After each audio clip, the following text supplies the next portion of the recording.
রান্নাঘর থেকেই আমি আমার ব্লগটা শুরু করলাম। হ্যালো বন্ধুরা, সকলে কেমন আছো? আশা করছি যে যেখান থেকে আমার ব্লগটা দেখছো সকলে ভালো আছো এবং সুস্থ আছো। আমরাও খুব ভালো আছি। এখানে রান্নাবান্না পুরো কমপ্লিট হয়ে গেল আর আমি এখানে গোলাপ ফুল ছেড়ে নিচ্ছি। আজকের দিনটা আমার কাছে খুবই একটা স্পেশাল দিন। আর আজকের তারিখটা হলো মে মাসের আজকে 20 তারিখ আর জ্যৈষ্ঠ মাসের হচ্ছে 5 তারিখ। আজকের দিনে আমার দিদির সঙ্গে আমার একটা বিচ্ছেদ হয়েছিল। আজকের দিনে আমার দিদি আমাকে ছেড়ে শ্বশুরবাড়ি চলে গেছিলো। আজকের দিনেই আমি আমার জামাইবাবুকে পেয়েছিলাম দাদা হিসেবে দিনটা ছিল খুব কষ্টে, আবার একদিক থেকে খুবই আনন্দের। তো আমি একটা দাদা পেয়েছিলাম।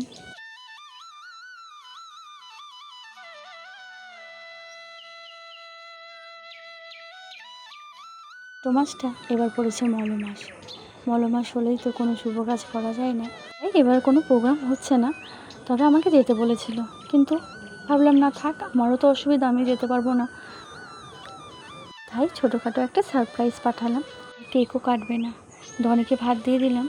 এখানে আমিও, তারপরে পায়েস আর পরোটা, আনকমন একটা খাবার না, পায়েস দিয়ে পরোটা। তো আমি তো সব দিয়েই, আমার পরোটা লুচি সব দিয়ে ভালো লাগে, খেয়ে নিলাম। মেয়ের কাছে আমি চুল কাটালাম বাড়ি।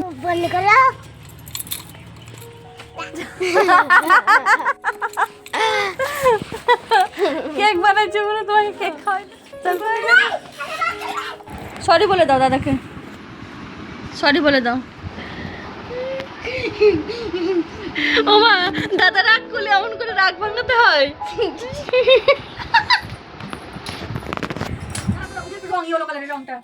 তুমি বাইরে বারান্দায় জল ফেলে আসলা কেন? আপনি করে তুমি বারান্দায় জল ফেলে আসলা? না। হ্যাঁ, মুছে দিছো? কি দিয়ে মুছলা? ওটা দিয়ে। কোনটা দিয়ে? তুমি কোনটা দিয়ে জল মুছে আসলা? তুমি আগে সেটা বলো। পাপোশ দিয়ে?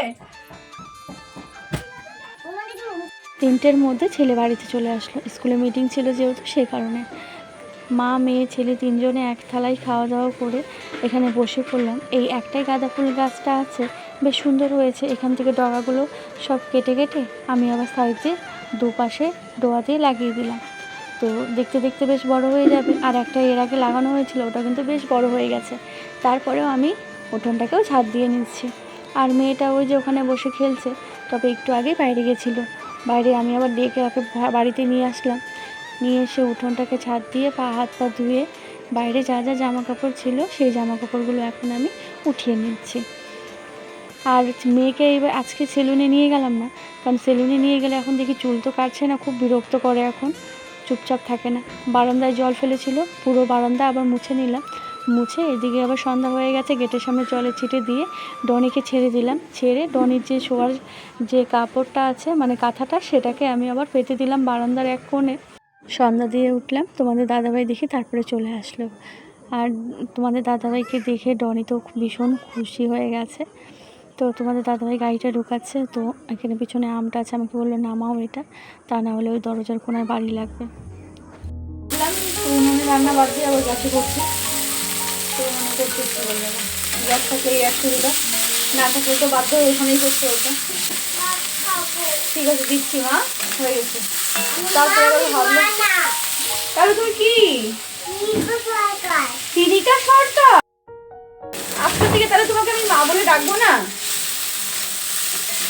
বলি এক করি আর এক। ভাবলাম পেঁয়াজ দিয়ে মাছগুলো ভাজবো, দেখছি পেঁয়াজ কম আছে, তাই আলু বেগুন সিদ্ধ দিয়ে দিলাম। আর ছোটো মাছ কটা দিয়েই শুধু চচ্চড়ি করে ফেললাম। ধনেপাতা নামানোর আগে ধনেপাতা দিয়ে দিলাম। দেখতে পাচ্ছ, এরকম মাখা মাখা করে বানালাম। আর ওদের জন্য মাছ ভেজে নিলাম, শ্বশুরমশাইয়ের খাবারটা বেড়ে নিলাম। তো বুধবার দিনে নৌক কাটার সময় পাই না, তোমাদের দাদাভাই রাতেই বসে নৌক কাটছে। এই গেটের কোনায়, এই কোনায় এসে ভিডিওর ভয়েস দিচ্ছিলাম। তো আজকের ব্লগটা এখানেই শেষ করছি। সকলে ভালো থেকো, সুস্থ থেকো। আর ভিডিওটা যদি ভালো লাগে লাইক সাবস্ক্রাইব করে পাশে থেকো। টাটা।